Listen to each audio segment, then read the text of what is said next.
शिंदे, माजी आमदार सुभाषराव बने, माजी आमदार संजयराव कदम, आमचे संगमेश्वर चिपळूणचे विधानसभेचे क्षेत्रप्रमुख श्री सुरेशराव कदम, जिल्हा परिषदेचे माजी अध्यक्ष विक्रांत जाधव, आमच्या महिला आघाडीच्या प्रमुख अरुणाताई आंबरे, आमचे वरुणजी देसाई, मिलिंदजी नार्वेकर आणि मोठ्या संख्येने उपस्थित असलेल्या पत्रकार आणि बांधवांनो, भगिनींनो आणि सहकारी मित्रांनो, माननीय उद्धवसाहेब ठाकरे यांनी कुटुंब संवाद हा कार्यक्रम सुरू केलेला आहे। त्याची सुरुवात आमचे रायगडचे शिवसेनेचे नेते माजी केंद्रीय मंत्री आदरणीय आनंदजी गीते साहेब यांच्या नेतृत्वाखाली रायगडमध्ये सुरुवात झाली। 1 आणि 2 तारखेला त्या रायगडमध्ये मित्रांनो, ज्या रायगडमधले शिवसेनेचे 3 आमदार हे मिंदे गटामध्ये गेले, ज्या रायगडमध्ये आदरणीय शरदचंद्रजी पवार साहेब यांच्या पक्षाचा एकमेव खासदार, तो खासदार सुद्धा त्या भारतीय जनता पार्टीला जाऊन मिळाला। आपल्याला आश्चर्य वाटेल की त्या रायगडमध्ये आज कोणीही आमदार नाही, कोणी खासदार नाही, पण त्या रायगडमध्ये अशा पद्धतीची जी एक संतापाची लाट उसळली आहे, अशा प्रकारच्या जनतेचा उद्धव बाळासाहेब ठाकरे यांना पाठिंब्याचा जनसागर उसळला आहे की 2 दिवसामध्ये, म्हणजे एका जिल्ह्यामध्ये एक सभा घेणं अवघड असतं, पण 2 जिल्ह्यामध्ये त्या ठिकाणी लाखाच्या 6 सभा माननीय उद्धवसाहेब ठाकरेंच्या झाल्या। काय संदेश मिळतो यातून आपल्याला? काय विचार आपल्या सर्वांच्या समोर येतो? आज उद्धव साहेबांच्याकडे आपण सर्वांना देण्यासारखं काय आहे? उद्धव साहेबांच्याकडे आपल्याला देण्यासारखं आज काही नाहीये। उद्धव साहेब सांगतात की आज माझ्याकडे काही देण्यासारखं नाही। या भारतीय जनता पार्टीच्या ज्या भारतीय जनता पार्टीवर 35-40 वर्ष शिवसेनेने प्रामाणिकपणे संसार केला, मी कधीच ज्या ठिकाणी राहतो तिथल्या कुठल्याच पक्षाच्या लोकांना अनादराने कधीच बोलत नाही। मला भारतीय जनता पार्टीचे काही लोक या ठिकाणी भाषण ऐकायला आले असतील, त्यांना सुद्धा मला आजच्या निमित्ताने एक प्रश्न विचारायचा आहे। आठवा तो काळ आठवा। मी ज्या वेळेला शिवसेनेचा तालुका प्रमुख या भागातला झालो, त्यावेळेला काँग्रेसच्या ग्राम पातळीच्या ग्रामपंचायत सदस्यापासून दिल्लीच्या पंतप्रधानापर्यंत काँग्रेसची सत्ता होती।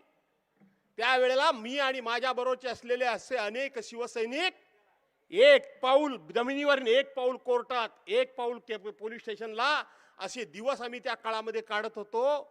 आणि त्यावेळेला जर कधी शिवसेनेची एखादी सभा झाली तर त्या सभेच्या वेळेला तुमची आणि आमची युती आहे, शिवसेना भाजपाची युती आहे, आणि युती आहे म्हणून तुमच्या बरोबर आमचा झेंडा लागला पाहिजे असा तुमचा आग्रह असायचा। इथं माझ्या उजव्या बाजूला आता इथं कुठेतरी राजू भागवत होते। या राजू भागवतानाच मी भारतीय जनता पार्टीच्या नेत्यांच्याकडे पाठवायचो आणि सांगायचो, जाऊन त्यांच्या कार्यालयातून 2 झेंडे घेऊन या। भाजपाकडे जे झेंडे आणायला राजू भागवत जायचे आणि भाजपाच्याकडे एकही झेंडा नव्हता, परंतु युती होती म्हणून झेंड्याचा आग्रह तुमचा असायचा। याच राजू भागवतांना आम्ही बाजारपेठेतल्या दुकानात पाठवत असू आणि सांगत असू, जाऊन त्यांचा आमचा प्युअर भगवा झेंडा आणि यांचा 2 रंगाचा झेंडा। हेच राजू भागवत तिथं जायचे, बाजारपेठेमध्ये तिथलं कापड आणायचे, यांचा झेंडा तयार करायचे। कार्यक्रम संपला की यांचा झेंडा तालुका प्रमुख म्हणून वैभव नाईक मला जपून ठेवायला लागायचा, का तर पुढच्या सभेमध्ये तो बांधता आला पाहिजे। अरे ज्या पक्षाकडे साधा झेंडा नव्हता त्या पक्षाच्या एका नेत्याला दिल्लीची पंतप्रधान पदाची गादी देण्याचं काम जर कोणी केलं असेल तर ते हिंदू हृदय सम्राट शिवसेना प्रमुख मान्य बाळासाहेब ठाकरे यांनी केलं। त्याच बाळासाहेब ठाकरेंचं 2012 साली दुर्दैवी निधन झालं आणि निधन झाल्यानंतर तेच बाळासाहेब नाहीत, त्याच वेळेला आता शिवसेना संपवायची आपल्याला संधी आली आहे असं त्यांना वाटलं आणि त्यांनी उद्धव साहेबांना चारी बाजूने घेरण्याचा प्रयत्न केला. उद्धव साहेबांची बरोबर 2014 ची युती तोडली. त्यांना असं वाटत होतं की उद्धव साहेब स्वतःच्या बळावर 5 आमदार सुद्धा निवडून आणू शकत नाही असं त्यांना वाटत होतं. अख्खी दिल्लीची सत्ता, ज्या ज्या राज्यामध्ये जे जे मुख्यमंत्री असतील त्यांची सगळी सत्ता ही त्यावेळेला महाराष्ट्रामध्ये एकट्या उद्धव साहेबांच्या विरोधात उतरली होती, एकट्या उद्धव साहेबांच्या विरोधात उतरली होती. आणि त्याही वेळेला एकट्या उद्धव साहेबांनी या महाराष्ट्रामध्ये उद्धव साहेबांनी त्यावेळेला एक जबरदस्त अशी घोषणा केली होती. मी काही त्यांच्याबरोबर नव्हतो, पण त्यांनी त्यावेळेला घोषणा केली होती की अशाच पद्धतीनं छत्रपतींची गादी आणि छत्रपतींचं राज्य बुडवण्याकरता म्हणून दिल्लीतून मोगल चालून आले होते. अशा पद्धतीनं उद्धव साहेबांनी त्यावेळेला शब्द प्रयोग केला आणि एकाएकी उद्धव साहेब लढले आणि एकट्या मर्दानं 63 आमदार त्या काळामध्ये निवडून आणले. एकट्या मर्दानं.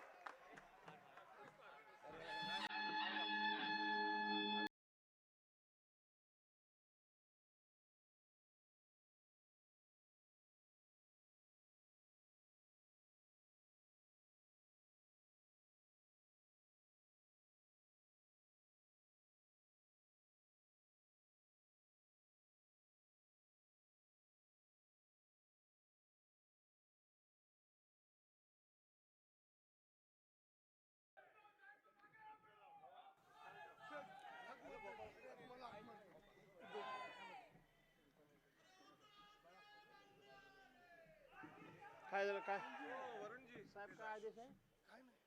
काहीतरी आदेश तुमचा विचारला साहेब, तुम्ही आदेशच असतो चालतो नाही, आपण हार घातला. आणि म्हणून अध्यक्ष त्यावेळेला एकट्या वाघानं, मुद्दा हा होता माझा, 63 आमदार निवडून आणले. पुन्हा 2019 साली स्वतः अमित शहा उद्धव साहेबांच्या घरी गेले. या देशामधला असा एक साक्षीदार दाखवा, एक साक्षीदार की उद्धव साहेबांची युती तोडल्यानंतर उद्धव साहेब हे भाजपाच्या घरामध्ये गेले आणि मला बरोबर घ्या म्हणून म्हणाले, असा एक साक्षीदार दाखवा. पण असा जगातला जग साक्षीदार आहे की उद्धव साहेबांच्या घरामध्ये त्यावेळेला अमित शहा गेले, भारतीय जनता पार्टीचे नेते उद्धव साहेबांच्या घरी गेले. बांधवांनो भगिनीनो, आज पुन्हा एकदा आपला पक्ष तोडण्याचं काम झालंय. तोडण्याचं काय तर चोरण्याचंच काम झालंय, चोरण्याचंच काम झालंय. आणि म्हणून मी तुम्हाला रायगडचा किस्सा सांगितला. लाखांच्या लाटा उसळल्यात. काल दिवसभर आम्ही त्या ठिकाणी सिंधुदुर्गामध्ये होतो. आता आम्ही रत्नागिरीकडून आलो. काय सांगावं काय कळत नाहीये. जशी शिवसेना संपवण्याची स्वप्न आणि कूटनीती हे आखतायत, त्या ठिकाणी तुमच्यासारख्या समाजातली सामान्य माणसं अशी हजारोंच्या संख्येनं उभी राहून उद्धव साहेबांना सांगतायत, उद्धव साहेब तुम्ही एकटे नाही तर आम्ही तुमच्या बरोबर सगळे आहोत. ही साक्ष तुम्ही सगळी तुमची उपस्थिती देते आहे, ही साक्ष तुमची सगळ्यांची उपस्थिती देते.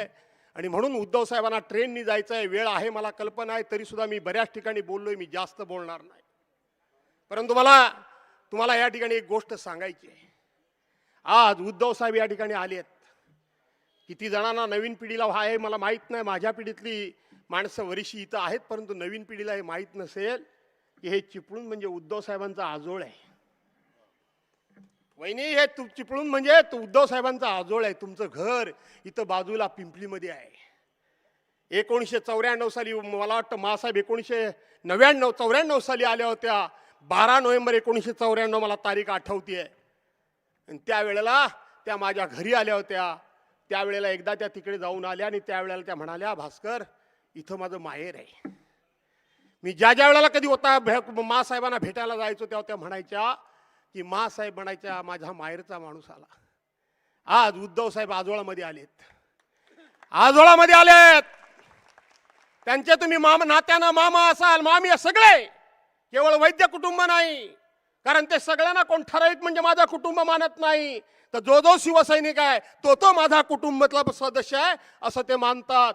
आणि म्हणून कोणी मामा असेल, कोणी मामी असेल, कोणी आजोबा असेल, कोणी आजी असेल, कोणी मामे भाऊ असेल, कोणी आते भाऊ असेल, कारण ते चिपळूणचे आपल्या नातू आहेत, चिपळूणचे साहेबांचे सुपुत्र आहेत. आपल्या सर्वांची इतर जिल्ह्यातल्या किंवा राज्यातल्या इतर तालुक्यांपेक्षा आपली सर्वांची जबाबदारी जास्त आहे. त्यांच्या पाठीमागे उभं राहणं आहे ना? मान्य आहे तुम्हाला? त्यांच्या पाठीशी उभं राहणं जबाबदारी आपली आहे. आणि म्हणून अख्खा महाराष्ट्र त्यांच्या पाठीशी उभं राहतंय.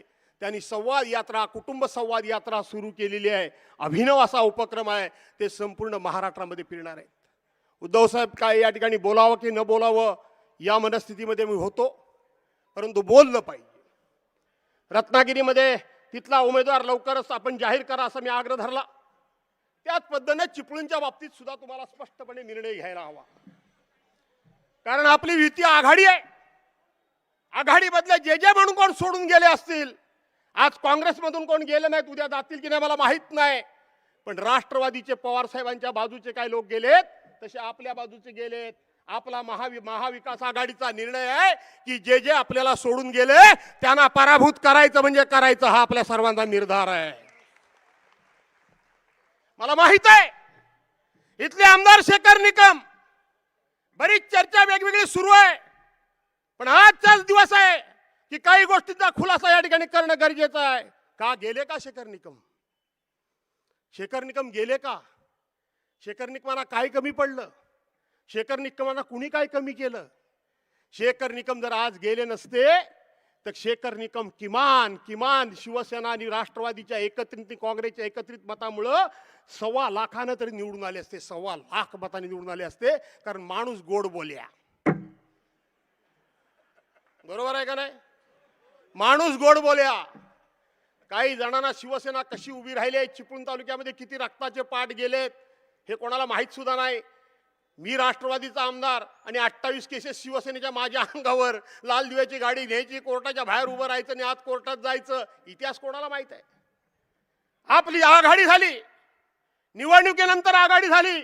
शेखर निकम अतिशय गोड बोलणारे, माझे आणि त्यांच्या अतिशय सौदार्याचे, मैत्रीचे त्या ठिकाणी संबंध आहेत. माझी दुश्मनी कोणाकडे नाही, पण मी गीता मानतो, मी गीता वाचतो आणि गीतेच्या संदेशाप्रमाणे मी वागतो. एकदा का लढाईला समोर उभा राहिल्यानंतर तो भाव आहे, मामा आहे, काका आहे मला माहित नाही, घरी गेल्यानंतर बघेन. मैदानात त्याला जर मी मारला नाही तर तो मला मारणारच आहे आणि म्हणून मला त्याला मारावाच लागेल. ह्या उद्देशाने मी नेहमी लढत असतो. मी या उद्देशाने लढत असतो. आणि म्हणून या शेखर निकमानी अतिशय गोड बोलूपणे सगळ्या शिवसेनेला गुंडळून टाकलं. वैभव आमच्याकडच्या शिवसेना वेगळी नाही, राष्ट्रवादी वेगळी, हा विषयच राहिला नाही. माझा जीव तळमळत होता. आजही सांगतो आघाडी आहे म्हणून. जे सत्य ते सत्य, सत्य सांगायला काय घाबरायचं? आणि म्हणून मी यांना सारखा सांगत होतो रे, 2 पक्ष वेगळे आहेत, ही निवडणुकीनंतर झालेली आघाडी आहे, भविष्यामध्ये नक्की राहावी असा माझाही प्रयत्न आहे. माझा काय अधिकार आहे? आपले पक्षप्रमुख ठरवतील, पण आपला पक्ष म्हणून आपलं काहीतरी अस्तित्व स्वतः ठेवा. कोणी ऐकण्याच्या मनस्थितीत नाही. संजय पवार सगळे वाहत गेले होते. काय झालं? काय आज काय झालं? ते शेखर निकम गेले ना, पलीकडं गेले ना.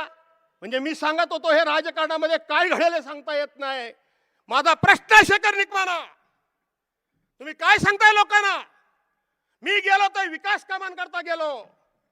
चला या व्यासपीठावर सगळे GR घेऊन या, CMJSYचं घेऊन या, PWDचे घेऊन या, बांधकामची कामं घेऊन या, पुलाची कामं घेऊन या.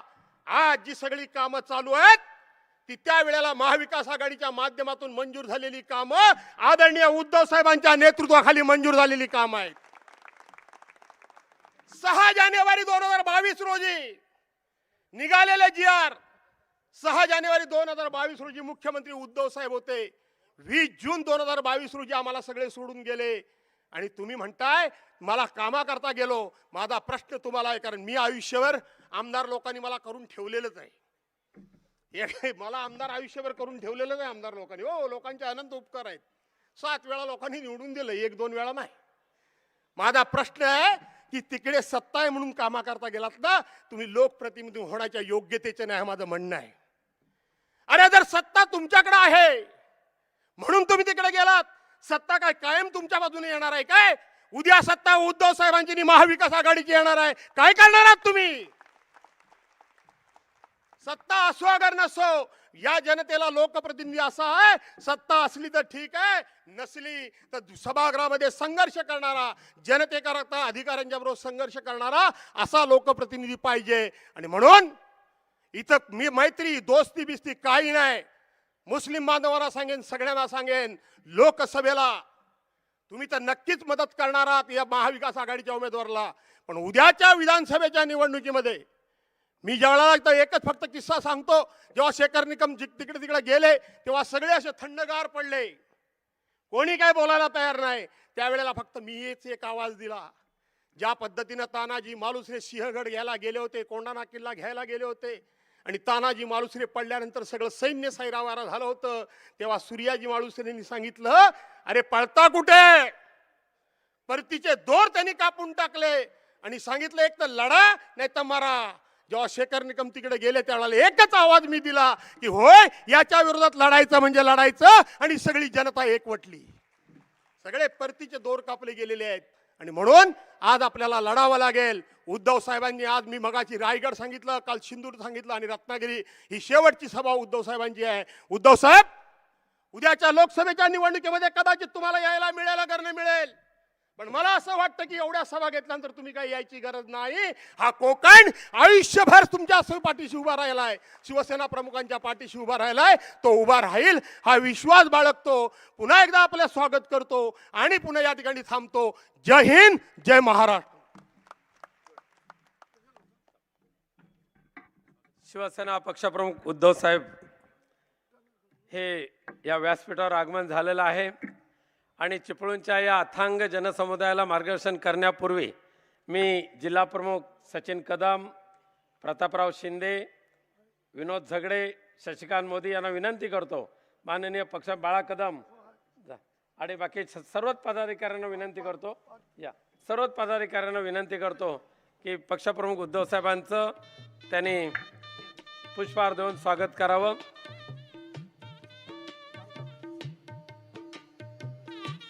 आणि साऊंड सिस्टीमवाल्याला विनंती करतो, माईक त्याने वरती घ्यायचा आहे.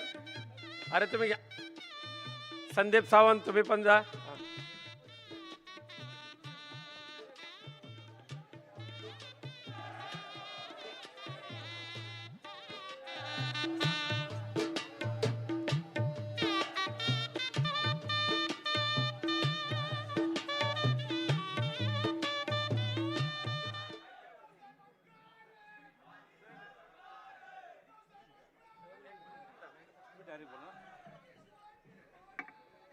पूर्वी चिपळूण म्हटल्यानंतर दर पावसाळ्यामध्ये पुराच्या पाण्यामध्ये बुडणारी बाजारपेठ शहर, 2 वर्षापूर्वी 3 वर्षापूर्वी तसा दुर्दैवी प्रसंग या ठिकाणी घडला आणि मध्यरात्री पुराचं पाणी जे घुसलं चिपळूणमध्ये, चिपळूणच्या शहरामध्ये, बाजारपेठेमध्ये, घराघरामध्ये, आणि त्या आपदग्रस्त चिपळूणला आधार देण्यासाठी मुख्यमंत्री पदावर बसलेले माननीय पक्षप्रमुख उद्धवजी ठाकरे हे त्यावेळेला सर्वप्रथम या चिपळूणमध्ये दाखल झाले आणि उद्धव साहेबांच्या आदेशान्वये त्यावेळेला अर्थमंत्री असलेले अजितदादा पवार यांच्या सहकार्यामुळे आपण चिपळूण मुक्त म्हणजे पूरमुक्त चिपळूण करण्याचा प्रयत्न माननीय उद्धव साहेबांनी केलेला आहे आणि त्यामध्ये यशस्वी झालेलो आहोत. साहेबांच्या भाषणाच्या एकच सूचना आहे की आपण पुरापासून चिपळूणाची मुक्ती केलेली आहे, संगमेश्वर सुद्धा पुरमुक्त केलेला आहात. आज चिपळूण, राजापूर, संगमेश्वर हे जे डोंगर कोसळतात त्याची सर्वेक्षण करण्याचा आदेश त्यावेळेला तुम्ही दिला होता IITला, तो आता चालू झालेला आहे. आणि एकच फक्त विनंती आहे की आता ब्ल्यू लाईन आणि येलो लाईन जे मारलेले आहेत, ब्ल्यू लाईन येलो लाईन ज्या मारलेल्या आहेत, त्यामुळे चिपळूणचा विकास थांबलेला आहे. आपण मुख्यमंत्री झाल्यानंतर पहिलं त्याच्यातून चिपळूणवासियांची सुटका करा. आपल्याला विनंती करतो की आपण मार्गदर्शन करा.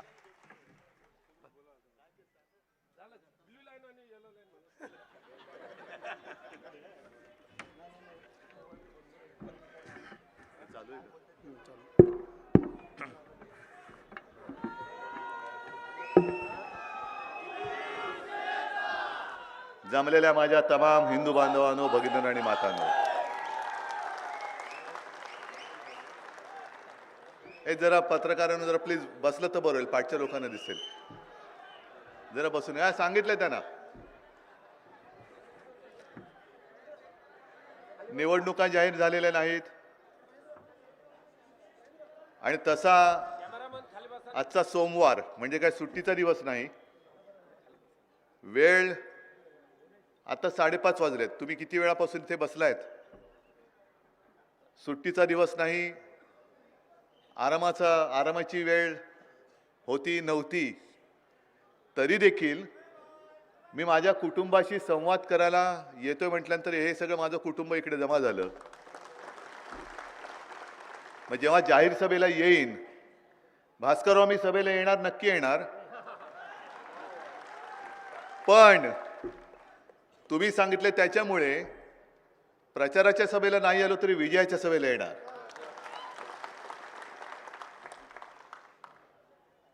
मला नेहमी नाती अशी काही सांगत बसण्याची आवश्यकता लागलेली नाहीत. म्हणजे जसं तुम्ही सांगितलं की चिपळूण हे माझं आजोळ, माचं माहेरघर, तसं शिवसेना प्रमुखांची आई ही अमरावतीतील परतवाड्याची. पण मी असं कधी म्हटलेलं नाही की भाई और बहनों, मेरा और चिपळूण का बहुत पुराना रिश्ता है. अरे रिश्ता निभाने वाला चाहिए ना, दिखाने वाला नहीं चाहिए. रिश्ता है तो निभाओ.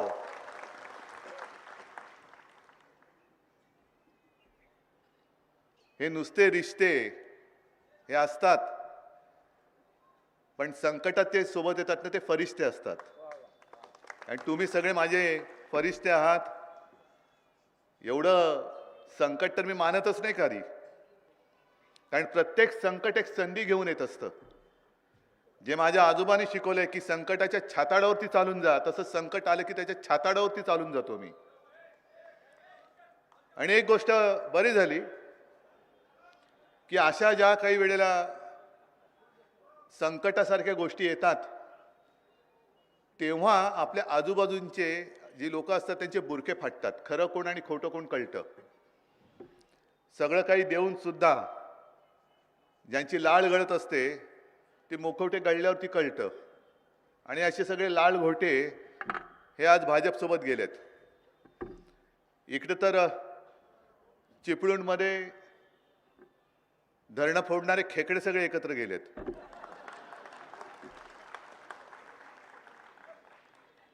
बरोबर ना? आता खेकडा म्हटला की खेकडा तो तिरकाच चालणार. पण खेकड्याचं काय करायचं तुम्हाला कल्पना आहे? काय करायचं? अरे सोमवार आहे ना आज. आजचे दिवस तरी सोडा खेकड्याला. आणि अमावस्या पौर्णिमा कधी आहे बघा, मग निदान भरलेला तरी असेल. हे जे काय मी तुम्हाला सगळ्यांना भेटतोय त्यामागे राजकारण आहे का? हो, आहेच. कारण ज्या पद्धतीने भारतीय जनता पक्षाचा जो एक कारभार चाललेला आहे, मी सर्वोच्च न्यायालयात आपण गेलेलो आहोतच.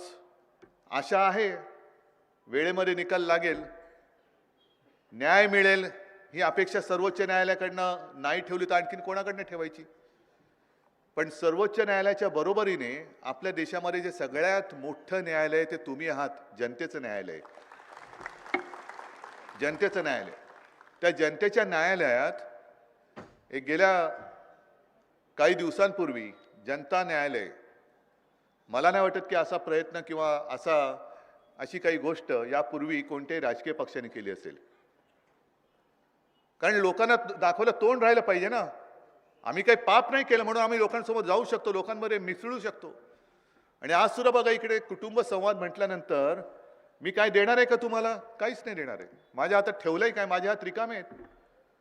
तुम्हाला सगळ्यांना माहिती आहे की माझे हात रिकामे आहेत. मी काही तुम्हाला देऊ शकत नाही. तरी सुद्धा एक सुद्धा माणूस इकडे मी भाड्याने आणलेला नाही. माझ्याकडे एक सुद्धा माणूस भाडकाऊ नाही.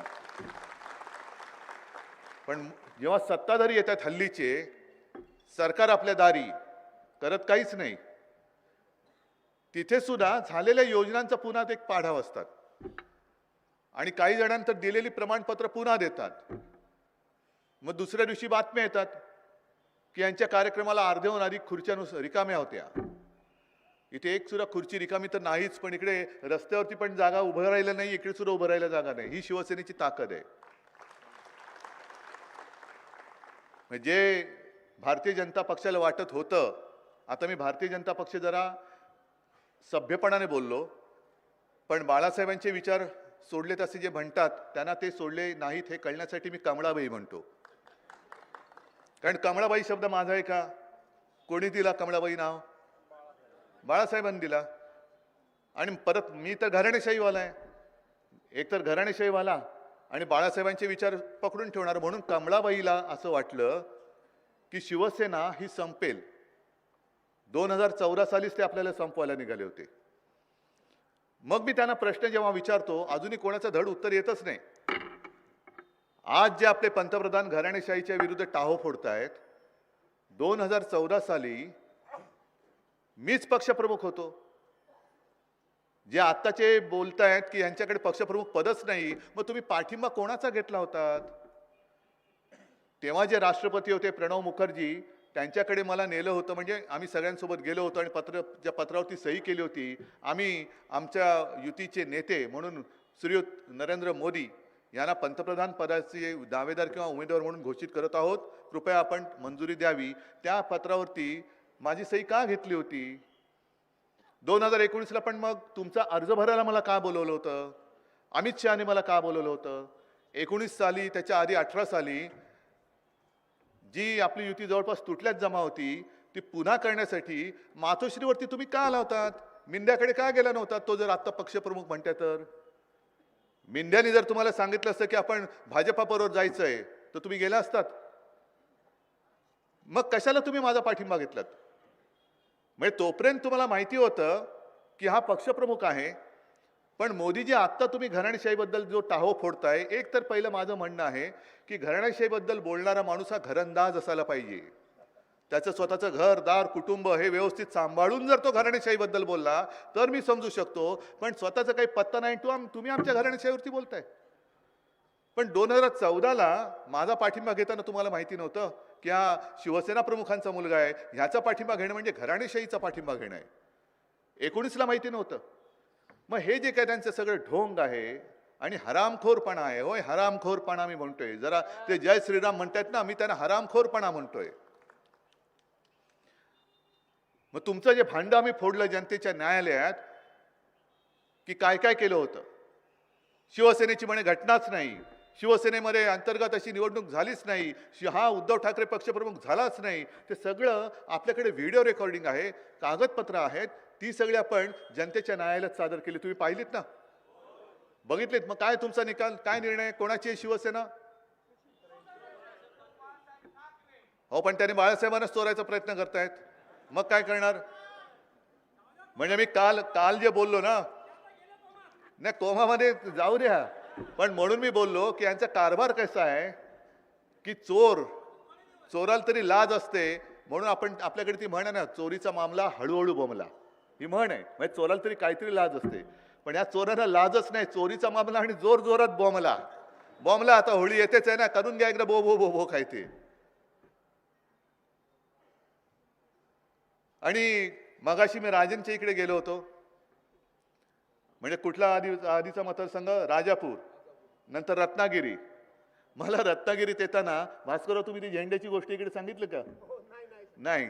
भास्कररावांनी तिकडे शिवसेनेचा झेंडा आणि भाजपच्या झेंड्याची जे काय बघितलं ते सांगितलं. मी त्यांना दुसरं आणखीन सांगितलं. तिकडे होर्डिंग लागलेली आहेत. एक भाजपचा कार्यकर्ता, मला वाटतं माजी आमदार तिथला रत्नागिरीचा, त्यांचा फोटो आहे असा, काय आनंद संकल्प पूर्तीचा आणि आरंभ रामराज्याचा. लक्षात आलं काय? काय संकल्प कसला? संकल्प पूर्तीचा आनंद म्हणजे काय? अयोध्येत राम मंदिर बांधलं. आणि आरंभ रामराज्याचा म्हणजे काय? त्यांच्या लेखी रामराज्य कोणतं? परवा त्यांच्या आमदारांनी जे पोलीस स्टेशनवर गोळीबार केला, हे यांचं रामराज्य. म्हणून म्हणताय यांना मी हरामखोर आहेत, म्हणून मी यांना हरामखोर म्हणतोय. हे सगळे राम मंदिर बांधलं, पण राज्यात त्यांनी आयारामांचं मंदिर बांधलेली आहेत. आयारामांची मंदिर म्हणजे किती तुम्ही भ्रष्टाचार करा, मोठा गुंड असला तर त्याला जास्त उंच मोठं पद. तुम्ही राजन साळवीच्या घरी ACB पाठवली, वायकरांच्याकडे ED पाठवली, पेडणेकरांच्या घरी पाठवली, सुरतच्या पाठवली. मग प्रफुल्ल पटेलची जी प्रॉपर्टी ईडीने जप्त करून, म्हणजे बघा काय ह्या कारभाराचं गणित तुम्हाला तरी सुटते का बघा. प्रफुल्ल पटेलची संपत्ती जप्त केली तुम्हाला माहिती आहे ना ऐकून. हा, त्या जागेत म्हणजे देशद्रोहाबरोबर व्यवहार केला म्हणून तो गुन्हेगार, आणि तो गुन्हेगार म्हणून त्याची मालमत्ता जप्त केली, आणि मालमत्ता जप्त करून ज्यांनी जप्त केली त्या ईडीनी देशद्रोह्यांच्या त्या प्रॉपर्टीमध्ये स्वतःचं ऑफिस टाकलं. मग ईडी देशद्रोही नाही? ईडी नाही देशद्रोही? मग तुम्ही घ्याल तर चालतं, म्हणजे तुमचं तुम्ही गोमूत्र शिंपडलं किंवा काय ईडीचं काय शिंपडलं तर ते पवित्र झालं, आणि दुसरं कोणी केलं तर तो गुन्हेगार. मग राजनवरती जी काही केस चालू आहे, त्याच्या पत्नीवरती गुन्हा दाखल केलाय, मुलावरती गुन्हा दाखल केलेला आहे, त्यांना जामीन नामंजूर झालाय. मग ही सगळी जी लोक आहेत देशद्रोह्यांनी, देशद्रोह्यांच्या बरोबर तर नाही ना काही कारभार केलेला. बरं तर बरं, त्यांची ती जी काय त्यांनी लिस्ट दाखवली, ते ACB वाले आले आणि काय लावले तुमचं, हा घराला किती, दरवाजाला किती कड्या, या कड्याची किंमत किती, मग या दरवाजाची किंमत किती, सोफ्याची किंमत. टॉयलेटमध्ये गेले होते की नाही? न्यायचं होतं त्यांना आणि दार बंद करून विचारायचं होतं की कमोडची पण किंमत काढ. कमोडची किंमत, कमोडची किंमत अशी नाही, आमची सत्ता येईल तेव्हा तुम्हाला कमोडची किंमत कळेल काय असते ती. आता नाही कळणार तुम्हाला कमोडची किंमत, आमची सत्ता येणार. हे इकडे उगाच नाही जमलेले, माझ्याकडे काही नसताना हे लोक जमतायत. याचा अर्थ उद्या दिवस बदलणार आहेत, आणि उद्या आमचं सरकार आल्यानंतर जे तुम्ही सगळ्याची किंमत करताय ना, तुम्हाला दाखवतो उद्या कमोडची किंमत काय आहे. पण संताप संताप संताप संताप हा सुद्धा खूप सौम्य शब्द झाला. बाळासाहेबांची खुर्ची त्यांनी ठेवले एक जपून, त्या खुर्चीची किंमत त्यांनी लावले 10,000 रुपये. बाळासाहेबांच्या खुर्चीची किंमत 10,000. अहो मोदीजी, त्या खुर्चीत बसलेल्या माणसाने तुम्हाला वाचवलं नसतं तर तुम्हाला पंतप्रधान पदाची जी खुर्ची मिळाली नसती, त्या खुर्चीची किंमत तुमच्या लेखी 10,000 आहे. आणि छत्रपती शिवाजी महाराजांचा पुतळा आहे अशी मूर्ती, आता महाराजांची किंमत एक कोणतं बिंडोक म्हटलं ना, निर्बुद्ध माणूस, पुन्हा सांगतो निर्बुद्ध माणूस, ज्यांनी मोदींची तुलना शिवाजी महाराजांबरोबर केली, अशी बिंडोक माणसं आहेत. आणि मला काही त्याच्यात लाज वाटत नाही, ही निर्बुद्धच माणसं आहेत. जे कोणी आमच्या महाराजांबरोबर कोणाचीही तुलना करतील, ती तुलना करणारी माणसं निर्बुद्ध आहेत, कोणी असले तरी बिंडोक आहेत, अक्कल शून्य आहेत.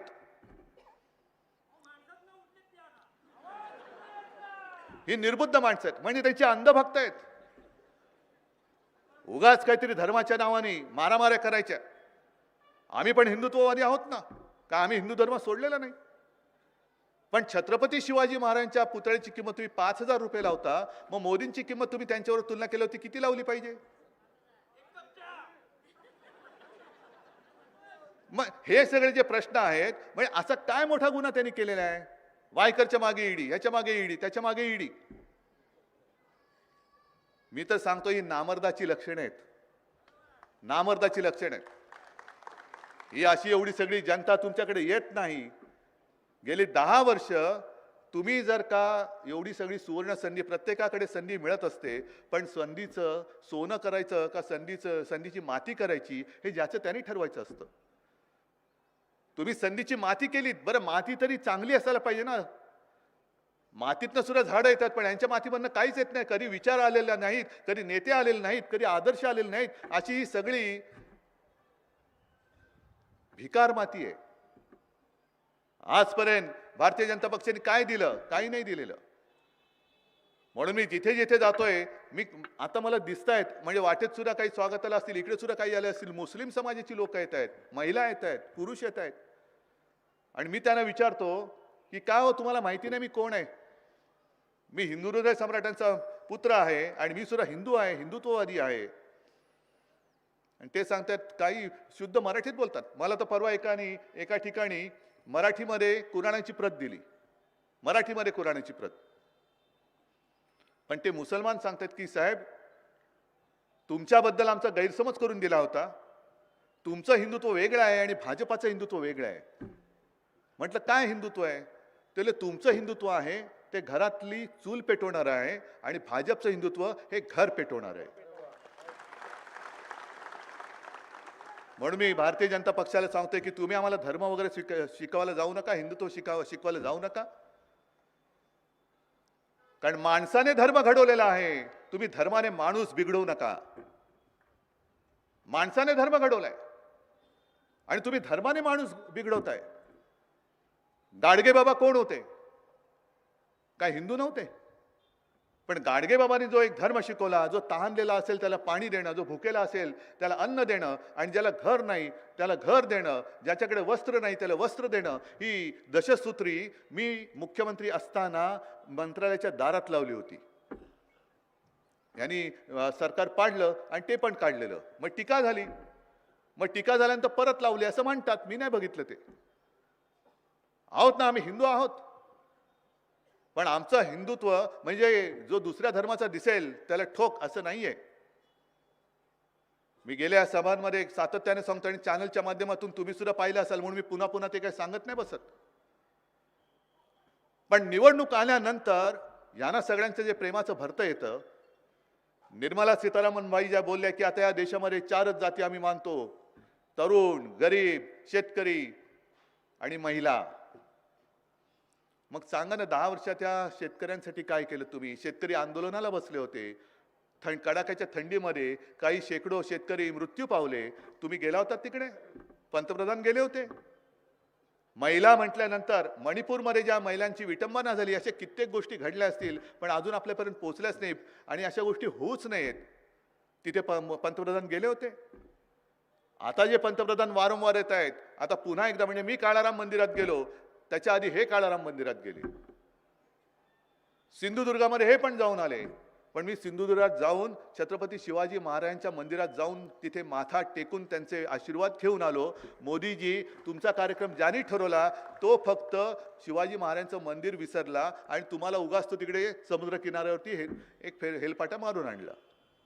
मग का गेला होता सिंधुदुर्गात? जगातले एकमेव आमच्या छत्रपती शिवाजी महाराज म्हणजे आमचं दैवत आहे, त्यांचं तिकडे मंदिर असताना नौदल दिन तुम्ही तिकडे साजरा केला. अभिमान आहे. हे नौदलाची ताकद ही एका व्यक्तीची नाही, ती माझ्या भारत मातेची आहे. तिकडे असंख्य जवान माझ्या भारत मातेसाठी म्हणजे आपल्यासाठी छातीचा कोट करून उभे असतात, म्हणून आम्ही हे सगळे सोहळे करू शकतो. ही ताकद त्यांची आहे. पण ती तुम्ही एका बाजूला केली, एका बाजूला उभारायचं म्हणून एक महाराजांचा पुतळा उभारला. झालं तुमचं काम. का नाही गेला सिंधुदुर्गात? का नाही गेला त्या मंदिरामध्ये? का नाही तिकडे माथा टेकलात? मग जर मी असं म्हटलं की तुमचं हे शिवप्रेम हे बेगडी आहे, मग ते सांगतील आता 19 तारखेला मी शिवनेरीवरती जातोय. पण शिवनेरीवरती जात आहे मग तुम्हाला अचानक माझ्या महाराष्ट्राचं प्रेमाचं भरतं यायला लागलंय म्हणून माझा महाराष्ट्र फसणारा नाहीये, अजिबात नाही फसणार. कारण सिंधुदुर्गात आल्यानंतर मला तरी असं वाटलं होतं की कोकणासाठी जसं आता विनायक राऊत तुम्ही सांगितलं आणि लोकांना माहिती आहे की महाविकास आघाडीचं सरकार असताना काय काय केलं होतं आणि करू शकत होतो, पण यांनी गद्दारीने सरकार पाडलं. तर माझी अशी अपेक्षा होती की मोदीजी कोकणात येत आहेत तर कोकणासाठी भरघोस काहीतरी देऊन जातील. द्यायचं तर सोडाच, पण इकडनं एक पाणबुडी पर्यटन प्रकल्प ते गुजरातमध्ये पळवून घेऊन गेले. आता शिवनेरीला येत आहेत, काय पळवतील सांगता येत नाही. इकडनं तो सगळा बल्क ड्रग पार्क तो घेऊन गेले. मुंबईचं डायमंड मार्केट होतं ते घेऊन गेले. टाटा एअरबस ते घेऊन गेले. वेदांत फॉक्सकॉन ते गुजरात, सगळं गुजरात गुजरात गुजरात. आपले 40 गद्दार सुद्धा पहिले गेले गुजरात. दावोसवरनं काय आणलं त्याचा विचारायचं नाहीये, पण यांची सगळी खाजगी मालमत्ता तिकडे गेली होती असं म्हणतात. नाही नाही, म्हणजे कपडे बिपडे काय असतील ते मी म्हणतोय. तुम्ही लगेच वेगळा काय विचार करू नका. असं पाप माझ्या मनात कधी येत नाही, अजिबात येत नाही. मग सगळ्यांना एकत्र करायचं, 4च जातींवरती काम करायचं. निवडणूक आल्यानंतर सबका साथ आणि निवडणूक जिंकल्यानंतर दोस्त का विकास. निवडणुकीत सबका साथ आणि निवडून आल्यानंतर दोस्तों का विकास. मग तुम्ही बसा बोंबलत. शेतकरी असाल करा ठणाणा, महिला असाल आक्रोश करा, गरीब असतील तसेच हे करा. आम्ही 80 कोटी जनतेला फुकट अन्न देतो, धान्य देतो, धान्य देतो. अहो 80 कोटी म्हणजे आपल्या देशाची लोकसंख्या किती? 140. म्हणजे अर्ध्यापेक्षा जास्त लोकांना तुम्हाला धान्य द्यावं लागतंय. मग बेकारी कमी झाली कुठे? दरवर्षी 2 कोटी लोकांना तुम्ही रोजगार देणार होता.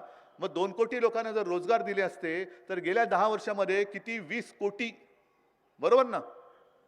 20 कोटी लोकांना रोजगार मिळायला पाहिजे होते. चिपळूणमध्ये किती लोकांना मिळाले? 20 कोटी पैकी केंद्र सरकारच्या योजनेतून नाही. मग आता तुम्ही जे सांगताय की आम्ही पुन्हा निवडून देऊ, तर निवडणुकीच्या कामाला लागा. म्हणजे ह्या ज्या काही मी योजना तुम्हाला सांगतोय या गावागावात जाऊन तुम्ही विचारा. कारण पुन्हा निवडणुका आलेल्या आहेत, परत एकदा काहीतरी करतील. हे काय करतात की समजा कोणाला तहान लागली असेल तर डांबरी रस्त्यावरती दिसतं ना मृगजळ, ते सांगतात ते बघ तिकडे पाणी आहे, चल तुला मी नेतो, थोडंसं चाल. अरे एवढं केलं, थोडं सहन कर. मग त्या डांबरी रस्त्यावरती पाय भासतात, पाय जळतात, पाय पोळतात, तरी पण आपण मृगजळाचा पाठलाग करतो. आणि ह्यांचं काम झालं का आता सांगतात बघ अजून थोडं पुढे जमलं तर जा, नाहीतर मर. हे मृगजळाचा पाठलाग करायला लावतात. आणि त्यांनी ज्या काही थापा मारल्या, आता कोण आले, कारण हल्ली गावागावामध्ये इकडे सुद्धा आला असेल कदाचित मोदी सरकारचा रथ आला होता ना. मग लोकांनी अडवला की नाही अडवला? कारण गरीब शेतकरी अडवतायत आणि विचारतायत अधिकाऱ्यांना, त्यांचं काहीच नाही, कारण त्यांना वरनं ऑर्डर येतात तसे ते कामं करतात. ते शेतकरी विचारतात हे मोदी सरकार की भारत सरकार, कोणाचं सरकार आहे? का भारताचं नाव माझ्या देशाचं बदललं तुम्ही? हे सरकार एकट्याचं नाहीये, हे सरकार भारत देशाचं आहे. भारत सरकार पहिलं लिहा. आणि कसल्या योजना तुम्ही सांगताय? आमच्याकडे तुमचं काही चालेल नाहीये. आणि या योजना मी लिहून आणल्यात, कारण काही वेळेला आपण विसरून जातो. पहिल्यांदा 2014ला सांगितलं होतं अच्छे दिन आएंगे, आले. प्रत्येकाच्या खात्यात 15 लाख रुपये येणार होते, आले. 2 कोटी लोकांना नोकऱ्या मिळाल्या. महिलांना काय मिळालं? म्हणून या योजना आहेत, जनधन योजना, उज्ज्वला योजना, आयुष्यमान भारत योजना, प्रधानमंत्री भारतीय जन औषधी योजना. ही योजना काँग्रेसची होती, यांनी नाव बदलून केलं. बरोबर ना? काँग्रेसची लोक इकडे आहेत, राष्ट्रवादीची पण आहेत. बरोबर आहे. पंतप्रधान स्वनिधी योजना. आता पंतप्रधान स्वनिधी योजना म्हणजे माझं असा समज आहे की हा प्रधानमंत्री केअर फंड असावा, पीएम केअर फंड, कारण त्याचा अकाउंटच कोणी मागायचं नाही. म्हणून हा पंतप्रधान स्वनिधी म्हणजे बहुतेक पीएम केअर फंड असेल. पीएमच्या नावाने पीएमचा अर्थ काय? हा कोकण पट्ट्या म्हणून तुम्हाला कळेल की पीएम म्हणजे काय. तर तुमचा चिपळूणचा हास्य जत्रेतला प्रभाकर मोरे, अरे वसाड्या पीएमचा अर्थ तरी सांग. हा मग अर्थ विचारला का मग त्यांचं गाणं सुरू होतं, अगं शालू. हा बरोबर, दे ना पैसा. असं होतं त्यांचं ते. हे असा त्याचा अर्थ आहे का? पीएम केअर फंड म्हणजे आमचा चिपळूणचा प्रभाकर मोरे त्याचा फंड आहे हा. मग लोकांनी टाटाने 1,500 कोटी काय प्रभाकर मोरेंना दिले होते का पंतप्रधान नाव लावले म्हणून त्या फंडाला दिले होते? किती हजारो कोटी रुपये त्याच्यामध्ये गोळा झाले, कोणाचा कोणाला काही पत्ता नाही. पण माझ्या राजन साळवीच्या घरी जाऊन तुम्ही शिवाजी महाराजांच्या पुतळ्याची किंमत करता, बाळासाहेबांच्या खुर्चीची किंमत करता. मग प्रधानमंत्री तो जो काय पीएम केअर फंड आहे त्याचा हिशोब पहिला राजनला द्या आणि मग त्याच्या घरामध्ये जा.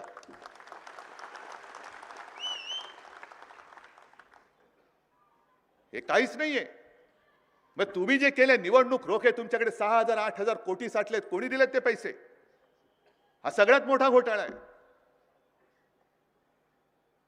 म्हणजे कोणी तिकडे देणगी देऊ शकतं, पुन्हा चेक नाही म्हणजे व्हाईट. मग तुम्ही तिकडे त्यांना दिले, मग त्यांनी जर का दाऊदने जरी पैसे दिले असतील तरी आपल्याला कळणार नाही ते. समजा एखाद्या गुंडाने प्रोटेक्शन मनी म्हणून जर का भाजपच्या निवडणूक रोख्यांमध्ये पैसे दिले असतील, कोणालाच कळणार नाही. पण आमची योजना आहे, सरकारी योजना आहे. जसं सरकारी दारूचं दुकान असतं, अरे सरकारी असलं म्हणून काय ती काय दारू चढत नाही? शेवटी देशी म्हटल्यानंतर सरकारी असली तरी ती दारू चढतेच, दारू ती दारूच असते. तसं तुम्ही केला तर तो घोटाळा नाही. पण आम्ही नुसतं काहीतरी नवीन वेगळं केलं, जो घोटाळा नाही तरी तो तुमच्या लेखी घोटाळा करणार असाल तर मग मात्र लक्षात ठेवा, उद्याचे दिवस तुमचे वाईट आहेत. अच्छे दिन यांचे येणार आहेत, पण बुरे दिन आपके आने वाले हैं. आपके बुरे दिन आने वाले हैं. कारण आता जनता ऐकणार नाही, अजिबात ऐकू शकत नाही. आणि जे काय तुमचं थातूर मातूर सगळं चाललेलं आहे सगळ्यांना सोबत घ्यायचं. म्हणजे मला एका गोष्टीचा आनंद आहे, नक्की आनंद आहे, की लालकृष्ण अडवाणींना त्यांनी काल परवा का होईना पण भारतरत्न दिलं. ज्यांनी भाजपा म्हणजे भारतीय जनता पक्ष जो रसातळाला गेला होता. एक काळ असा होता की अख्ख्या देशामध्ये भारतीय जनता पक्षाचे फक्त 2 खासदार निवडून आले होते, एक अडवाणीजी होते आणि दुसरे कोणतरी होते. पण अटल बिहारी वाजपेयींना सुद्धा पराभव पत्करावा लागला होता. म्हणजे तेव्हा भाजप संपला होता. पण तो काळ एक असा होता की व्ही.पी. सिंग यांनी मंडल आयोग त्याचा तो अंमलबजावणी केली आणि ह्यांनी एकदम कमंडल हातात घेतलं. इकडे मंडल, इकडे कमंडल. कारण व्हीपी सिंग आणि जातीपातीच्या आधारावरती आरक्षणासाठी म्हणून तो मंडल आयोग स्वीकारला. यांनी कमंडल म्हणून एकदम रथयात्रा सुरू केली आणि त्याच वेळेला शिवसेना ही निवडणूक लढवत होती. तेव्हा आपली युती नव्हती. 1987ची जी पार्ल्यात पोटनिवडणूक झाली ती देशातली पहिली पोटनिवडणूक असेल की जी हिंदुत्वाच्या आधारावरती लढली नाही तर जिंकली गेली. मग याने एकदम साक्षात्कार झाला की हिंदुत्व सुद्धा एक वोट बँक होऊ शकते. तोपर्यंत त्यांना माहिती नव्हतं. पण एका बाजूला तुम्ही अडवाणींना भारतरत्न दिलं आणि त्याच्या आधी कर्पुरी ठाकूरना भारतरत्न दिलं. कोण कर्पुरी ठाकूर तुम्हाला कल्पना आहे? माहिती आहे? आपला संबंध नाही कारण ते बिहारचे नेते होते. पण कर्पुरी ठाकूर जेव्हा मुख्यमंत्री होते, हा साधारणतः 79चा वगैरे काळ असेल, त्यावेळेला त्यांच्या मंत्रिमंडळात मी जर विसरलो नसेल तर कल्पेश मिश्रा म्हणून भाजपचे पण एक मंत्री होते. म्हणजे भाजप नाही, जनसंघ. तेव्हा भाजप नव्हतं. भाजपच्या आधी किंवा 19 म्हणजे भाजप असेल का असेल किंवा नसेल, तो आता सुद्धा असला काय नसला काय फरक नाही पडत. पण त्या काळामध्ये कर्पुरी ठाकूर यांचं जे बिहारमध्ये सरकार होतं, कर्पुरी ठाकूर मुख्यमंत्री होते, तेव्हा यांनी त्यांचा पाठिंबा काढला. का काढला? कारण कर्पुरी ठाकूरांनी त्यावेळेला बिहारमध्ये 26% आरक्षण हे जातीच्या निकषावरती जे मागास आहेत, वंचित आहेत, त्यांना सरकारी नोकरीत आरक्षण दिलं म्हणून त्याच्या विरोधात यांनी त्यांचा पाठिंबा काढला. आणि आज एका बाजूला मंडल म्हणजे कर्पुरी ठाकूर त्यांना भारतरत्न, दुसऱ्या बाजूला कमंडल म्हणजे लालकृष्ण अडवाणी त्यांना भारतरत्न. एका बाजूला अडवाणींना भारतरत्न रथयात्रा काढली म्हणून, आणि त्याच्याच आधी गेल्या वर्षी मुलायम सिंग यांना पद्मविभूषण. म्हणजे काय तुमचा नेमका विचार काय आहे? तुम्हाला काही डोकं आहे का? विचार आहे का? त्या डोक्यामध्ये विचार येतात का? का विचार सुद्धा तुम्ही भाड्याने घेता? अरे कामं करा ना. आज जर का 10 वर्ष जर तुम्ही कामं केली असती तर आज शिवसेनेवरती तुम्हाला ही अशी फोडाफोडी करण्याची वेळ आली नसती. नितीश कुमारला फोडावं लागलं नसतं. शिवसेनेवरती म्हणजे माझ्यावरती जेव्हा तुम्ही आरोप करता की काँग्रेस सोबत गेलो म्हणून हिंदुत्व सोडलं, मग नितीश कुमारने काही वर्षांपूर्वी म्हणजे हल्लीच जे संघमुक्त भारत, संघ म्हणजे RSS मुक्त भारत असा जो नारा दिला होता, ते नितीश कुमार काय कडवट हिंदुत्ववादी म्हणून तुम्ही त्यांना मिठी मारलीत? तुमच्या सोबत जेव्हा कोणी येत नव्हतं तेव्हा शिवसेना प्रमुखांनी तुमच्या हातात हात मिळवला होता. समोर काय होणार आहे माहिती नाही, काळोख होता. तेव्हा राजकारणामध्ये दोघंही आपण अस्पृश्य होतो. तेव्हा आपण त्यावेळेचे साथी, त्यावेळेचे सोबती. आम्हाला कुठे काही स्वप्न होती? कोणाला विनायक राऊतना काय स्वप्न पडलं होतं? भास्कर जाधवनं काय होतं? राजन साळवीला काय होतं? आणि आणखीन कोणाकोणाला काय स्वप्न पडली होती? कारण हिंदू सगळे विखुरले गेले होते. हिंदुत्वाचा प्रचार केला तर शिक्षा होती. स्वतः शिवसेना प्रमुखांचा सुद्धा मतदानाचा अधिकार 6 वर्षासाठी काढून घेतला होता. आणि तो सुद्धा वाजपेयी पंतप्रधान होते त्या काळामध्ये. निवडणूक आयोगाने काढला असेल, पण तेव्हा आपल्याला साथ देणाऱ्या हिंदू हृदय सम्राटाचा मतदानाचा हक्क 6 वर्ष काढून टाकतोय. पण हे कोणी काही बोलले नव्हते तेव्हा. आणि तुमच्याकडनं आम्ही हिंदुत्व शिकू. मला यांच्याकडनं काही शिकण्याची गरजच नाही. आमची फसगत झाली म्हणून मी मागे एकदा बोललो होतो की 25 वर्ष माझ्या शिवसैनिकांची आणि शिवसेनेच्या आयुष्याची यांच्या सोबतीमध्ये सडली. हे मी आज पुन्हा बोलतोय. खरंच सडली. आणि जे लाचार होते ते निघून गेले. भेकड असतील ते जावं. भेकडाने इकडे स्थानच नाहीये. पलीकडे सुद्धा मी गेलो होतो त्या रत्नागिरीमध्ये, ज्याला मी मंत्री केला होता. काय बाकी ठेवलं होतं द्यायचं? मिंद्याला सुद्धा जे द्यायचं होतं ते दिलंच होतं. मग इतर जर का तुम्ही राजकीय पक्ष बघितले प्रत्येक प्रदेशामध्ये, मी जे नेहमी सांगतो की अरे माझी इच्छा नसताना मला मुख्यमंत्री व्हावं लागलं. पण दुसरे जे पक्ष आहेत दुसऱ्या राज्यांमध्ये, तिकडे चंद्रबाबू प्रमुख तर चंद्रबाबूच मुख्यमंत्री होतो. करुणानिधी त्यांच्यानंतर स्टॅलिन असेल, नितीश असतील, आणखीन कोण असतील, ते जगनमोहन रेड्डी, सगळीचकडे तिकडे संगमा असतील, प्रत्येक ठिकाणी आणि ममता दिदी असतील, प्रादेशिक पक्षाचे जे प्रमुख असतात तेच मुख्यमंत्री होतात. तरी देखील त्यावेळेला शिवसेना प्रमुखांनी मनोरोषी न केलं. यावेळी सुद्धा जर का भाजपाने आपलं दिलेलं वचन पाळलं असतं तर दुसरा कोणी शिवसैनिक मुख्यमंत्री झाला असता. पण केवळ इकडे ज्यांनी तुमची सगळ्यांचे चोचले पुरवले, लाड केले, होय केलेच, जे जे काही येत गेलं ते सगळ्यांच्यावरती उधळत गेलो आम्ही. आणि जरा कुठे अपवादात्मक परिस्थितीमध्ये मला ती जबाबदारी स्वीकारावी लागली तर लगेच घराणेशाही. काय तुमची स्वप्न, काय तुम्हाला कोंब फुटले? म्हणजे यांनी बाळासाहेबांचे विचार सोडून दिले. या जरा मुंबईमध्ये या, तुम्हाला दाखवतोय कसे बाळासाहेबांचे विचार पकडून तिकडे गेले. ते जे मिंदे सोबत गेले आमदार, त्यांना आमदार निधी 20-20, 25-25, 30-30 कोटी मंजूर झालेला आहे. जे माजी नगरसेवक शिवसेनेच्या तिकिटावरती निवडून आलेले, जे मिंदेकडे गेले, त्यांनी हिंदुत्व न सोडता 5-5 कोटीचा निधी घेतला.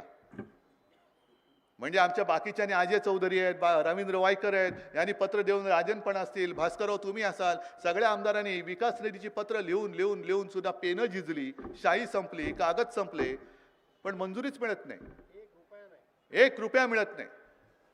पण हे जे आपले लबाड तिकडे बसले होते, ज्यांनी शिवसेना कोणाची हा कडिकुलपात बंद होऊन निर्णय घेतला, त्या नार्वेकरांना मात्र पत्र दिल्या ते पलीकडचे तुमचे टोकाचे आहेत ना, सावंतवाडीचे, लबाड लांडगा ढोंग करते, म्हणजे नेहमी असेच असतात, खाली मुंडी पातळ ढोंडी.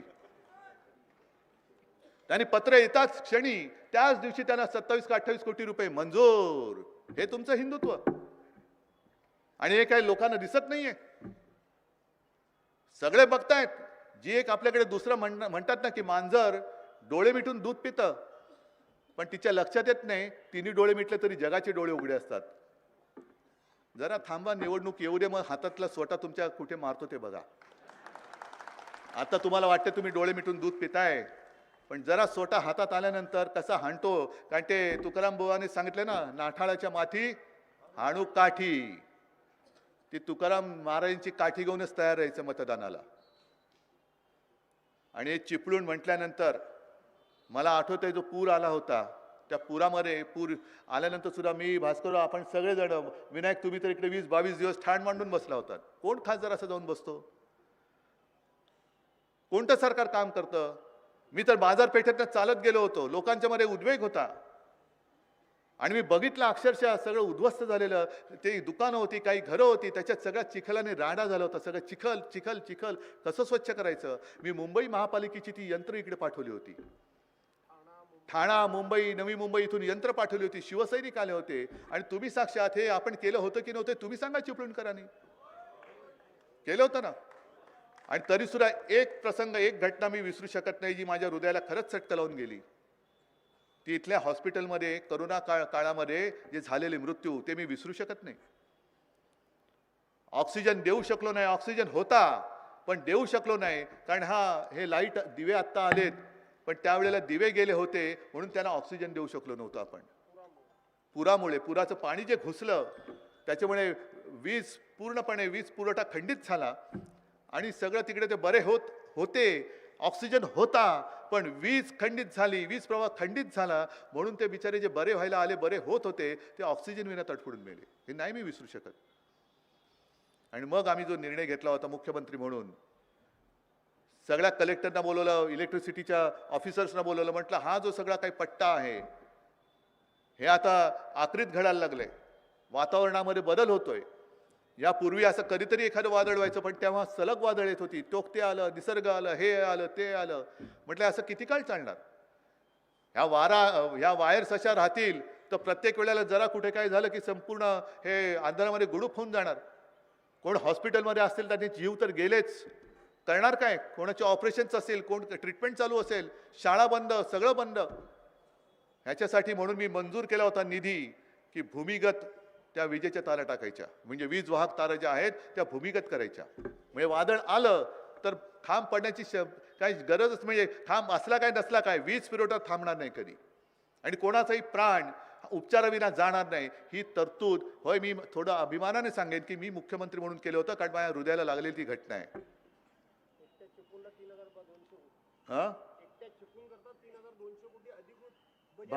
भास्करराव सांगतात की एकट्या चिपळूणसाठी 3200 कोटीचं बजेटमध्ये मी प्रोव्हिजन केली होती.